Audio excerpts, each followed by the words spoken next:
Hi, folks. This is Len Alterer coming to you live and in color. I hope I'm in color. And just so that you know, I do have a red shirt on. What I want to talk to you about is flexible PVC tank lining and pitted metal tanks. Well, why? What does all that mean? If you have chemicals for a while in a metal tank, what's going to happen over time is that tank will get what we call pitted. It will have pinholes in it, it may have rust, etc. Not a good thing, because it'll affect the chemistry if you keep using it of the parts you're putting into the tank, etc. So what do? You work with someone who's a good sandblaster, which basically means in English, you're grinding down and get rid of the rust and pits and making it a nice smooth surface. Step number 2, you go out and buy yourself some either black, use most, sometimes white, flexible PVC tank lining material, and some what I call ribbon wire, which are a little bit about yay wide strips of flexible PVC.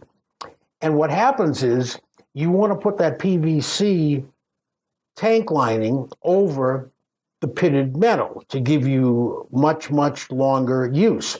But you got to be totally sealed. So keeping it simple, you'll unroll your flexible PVC on all the sides. You'll get a Kamweld welder, and you'll take the spline, or it has other names, and lay it down in the corner so it's tight, seamless, and no corrosion can happen. What I must tell you is, how are you going to do this?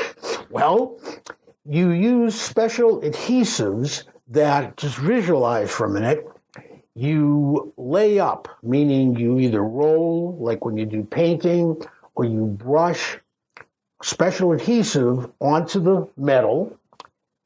You then immediately brush it onto the back of the flexible PVC. You lay it in place. You let it cure. You're done. Except you're not. You have to think of one last thing. When you're using the adhesives for this application, don't store them in a very, very warm room, kind of like the room I'm standing in right now. Okay, the reason being, it'll cure, it'll kick. That liquid adhesive will become one solid rock, or tombstone as we call it. Have to throw it out, waste money, start again. Keep your adhesives at room temperature. That's all I want to say on this subject. Good night and good news.